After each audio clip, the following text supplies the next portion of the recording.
नमस्ते बच्चों।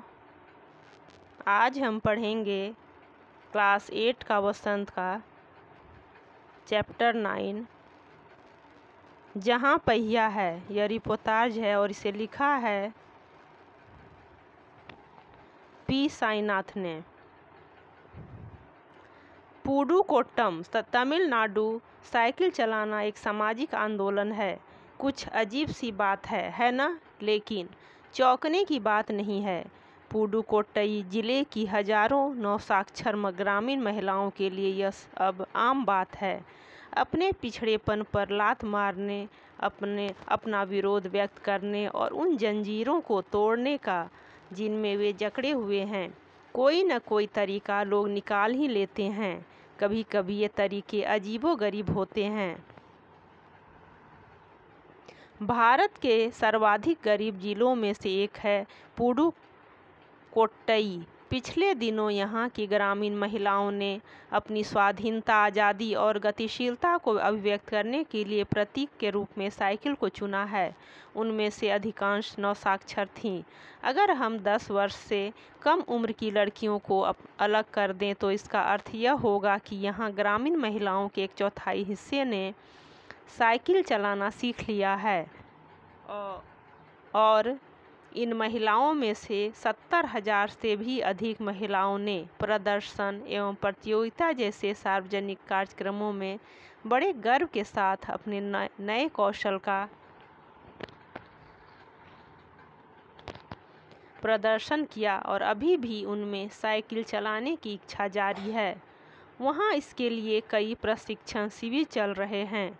ग्रामीण पुडुकोट्टई के मुख्य इलाकों में अत्यंत रूढ़िवादी पृष्ठभूमि से आई युवा मुस्लिम लड़कियां सड़कों से अपनी साइकिलों पर जाती हुई दिखाई देती हैं। जमीला बीवी नामक युवती ने, जिसने साइकिल चलाना शुरू किया है, मुझसे कहा, यह मेरा अधिकार है। अब हम कहीं भी जा सकते हैं। अब हमें बस का इंतज़ार नहीं करना पड़ता। मुझे पता है कि जब मैंने साइकिल चलाना शुरू किया तो लोग फप्तियाँ कसते थे, लेकिन मैंने उस पर कोई ध्यान नहीं दिया। फातिमा एक माध्यमिक स्कूल में पढ़ाती है और उन्हें साइकिल चलाने का ऐसा चाव लगा है कि हर शाम आधा घंटे के लिए किराए पर साइकिल लेती हैं। एक नई साइकिल खरीदने की उनकी हैसियत नहीं है। फातिमा ने बताया कि साइकिल चलाने में एक ख़ास तरह की आज़ादी है।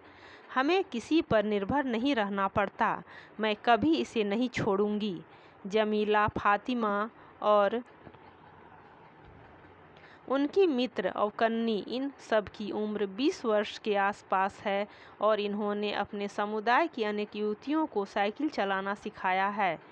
इस जिले में साइकिल की धूम मची हुई है। इसकी प्रशंसकों में है महिला खेतिहर मजदूर, पत्थर खदानों में मजदूरी करने वाली औरतें और गांवों में काम करने वाली नर्सें, बालवाड़ी और आंगनवाड़ी कार्यकर्ता, बेशकीमती पत्थरों को तराशने में लगी औरतें और स्कूल की अध्यापिकाएं भी साइकिल का जमकर इस्तेमाल कर रही हैं। ग्राम सेविकाएं और दोपहर का भोजन पहुंचाने वाली औरतें भी पीछे नहीं हैं। सबसे बड़ी संख्या उन लोगों की है जो अभी नौसाक्षर हुई हैं। जिस किसी नौसाक्षर अथवा नई साइकिल चलाने वाली महिला से मैंने बातचीत की, उसने साइकिल चलाने और अपनी व्यक्तिगत आज़ादी के बीच एक सीधा संबंध बताया। साइकिल आंदोलन के एक अगुआ का कहना है, मुख्य बात यह है कि इस आंदोलन ने महिलाओं को बहुत आत्मविश्वास प्रदान किया। महत्वपूर्ण यह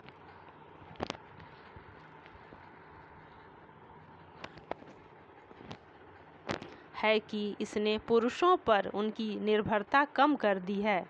अब हम प्रायः देखते हैं कि कोई औरत अपनी साइकिल पर 4 किलोमीटर तक की दूरी आसानी से तय कर पानी लाने जाती है। कभी कभी साथ में उसके बच्चे भी होते हैं। यहाँ तक कि साइकिल से दूसरे स्थानों से सामान ढोने की व्यवस्था भी खुद ही की जा सकती है। लेकिन यकीन मानिए, जब इन्होंने साइकिल चलाना शुरू किया तो इन पर लोगों ने जमकर प्रहार किया। जिसे इन्हें झेलना पड़ा। गंदी गंदी टिप्पणियां की गईं, लेकिन धीरे धीरे साइकिल चलाने को सामाजिक स्वीकृति मिली, इसलिए महिलाओं ने इसे अपना लिया। साइकिल प्रशिक्षण शिविर देखना एक असाधारण अनुभव है। किला कुरुची गांव में सभी साइकिल सीखने वाली महिलाएं रविवार को इकट्ठी हुई थीं। साइकिल चलाने के आंदोलन के समर्थन में ऐसे आवेग देखकर कोई भी हैरान हुए बिना नहीं रह सकता। उन्हें इसे सीखना ही है। साइकिल ने उन्हें पुरुषों के द्वारा थोपे गए दायरे के अंदर रोजमर्रा की घिसी पीटी चर्चा से बाहर निकालने का रास्ता दिखाया। ये नव साइकिल चालक गाने भी गाती हैं। उन गानों में साइकिल चलाने को प्रोत्साहन दिया गया है। इनमें से एक गाने की पंक्ति का भाव है, ओ बहिना आ सीखें साइकिल घूमे समय के पहिए संग। जिन्हें साइकिल चलाने का प्रशिक्षण मिल चुका है, उनमें से बहुत बड़ी संख्या में साइकिल सीख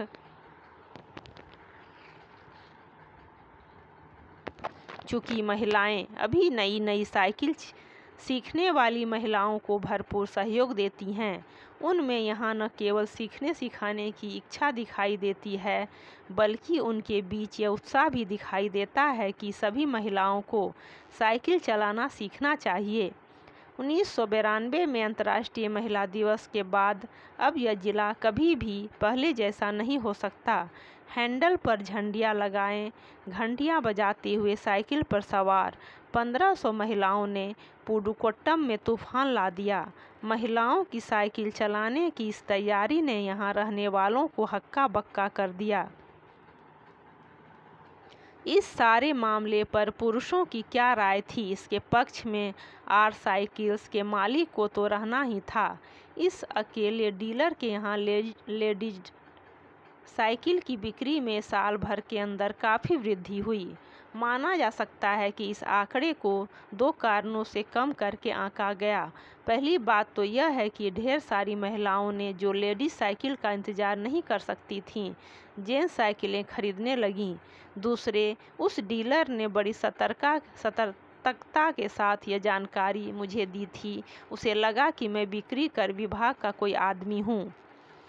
कुदीमी अन्नामलाई की चिलचिलाती धूप में एक अद्भुत दृश्य की तरह पत्थर के खदानों में दौड़ती भागती 22 वर्षीय मनोरमनी को लोगों ने साइकिल सिखलाते देखा। उसने मुझे बताया, हमारा इलाका मुख्य शहर से कटा हुआ है। यहाँ जो साइकिल चलाना जानते हैं, उनकी गतिशीलता बढ़ जाती है। साइकिल चलाने के बहुत निश्चित आर्थिक निहितार्थ थे। इससे आय में वृद्धि हुई है। यहाँ की कुछ महिलाएं अगल बगल के गांव में कृषि संबंधी अथवा अन्य उत्पाद बेच आती हैं। साइकिल की वजह से बसों के इंतजार में व्यय होने वाला उनका समय बच जाता है। खराब परिवहन व्यवस्था वाले स्थानों के लिए तो यह बहुत महत्वपूर्ण है। दूसरे, इससे इन्हें इतना समय मिल जाता है कि ये अपने सामान बेचने पर ज़्यादा ध्यान केंद्रित कर पाती हैं। तीसरे, इससे ये और अधिक इलाकों में जा पाती हैं। अंतिम बात यह है कि अगर आप चाहें तो इससे आराम करने का काफ़ी समय मिल सकता है। जिन छोटे उत्पादकों को बसों का इंतज़ार करना पड़ता था, बस स्टॉप तक पहुंचने के लिए भी पिता, भाई, पति या बेटों पर निर्भर रहना पड़ता था, वे अपना सामान बेचने के लिए कुछ गिने चुने गांवों तक ही जा पाती थीं। कुछ को पैदल ही चलना पड़ता था। जिनके पास साइकिल नहीं है, वे अब भी पैदल ही जाती हैं। फिर उन्हें बच्चों की देखभाल के लिए या पीने का पानी लाने जैसे घरेलू कामों के लिए भी जल्दी ही भागकर घर पहुंचना पड़ता था। अब जिनके पास साइकिलें हैं, वे सारा काम बिना किसी दिक्कत के कर लेती हैं। इसका अर्थ यह हुआ कि अब आप किसी सुनसान रास्ते पर भी देख सकते हैं कि कोई युवा माँ साइकिल पर आगे अपने बच्चे को बैठाए पीछे कैरियर पर सामान लादे चली जा रही हैं। वह अपने साथ पानी से भरे 2 या 3 बर्तन लिए अपने घर या काम पर जाती देखी जा सकती हैं। अन्य पहलुओं से ज़्यादा आर्थिक पहलू पर ही बल देना गलत होगा। साइकिल प्रशिक्षण से महिलाओं के अंदर आत्मसम्मान की भावना पैदा हुई है, यह बहुत महत्वपूर्ण है। फातिमा का कहना है, बेशक यह मामला केवल आर्थिक नहीं है। फातिमा ने यह बात इस तरह कही जिससे मुझे लगा कि मैं कितनी मूर्खतापूर्ण ढंग से सोच रहा था। उसने आगे कहा, साइकिल चलाने से मेरी कौन सी कमाई होती है? मैं तो पैसे ही गंवाती हूँ। मेरे पास इतने पैसे नहीं हैं कि मैं साइकिल खरीद सकूं, लेकिन हर शाम मैं किराए पर साइकिल लेती हूं ताकि मैं आज़ादी और खुशहाली का अनुभव कर सकूं। पुडुकोट्टई पहुंचने से पहले मैंने इस विनम्र सवारी के बारे में कभी इस तरह सोचा ही नहीं था। मैंने कभी साइकिल को आज़ादी का प्रतीक नहीं समझता था। एक महिला ने बताया, लोगों के लिए यह समझना बड़ा कठिन है कि ग्रामीण महिलाओं के लिए यह कितनी बड़ी चीज़ है। उनके लिए तो यह हवाई जहाज़ उड़ाने जैसी बड़ी उपलब्धि है। लोग इस पर हंस सकते हैं, लेकिन केवल यहाँ की औरतें ही समझ सकती हैं कि उनके लिए यह कितना महत्वपूर्ण है। जो पुरुष इसका विरोध करते हैं वे जाएं और टहलें, क्योंकि जब साइकिल चलाने की बात आती है वे महिलाओं की बराबरी कर ही नहीं सकते।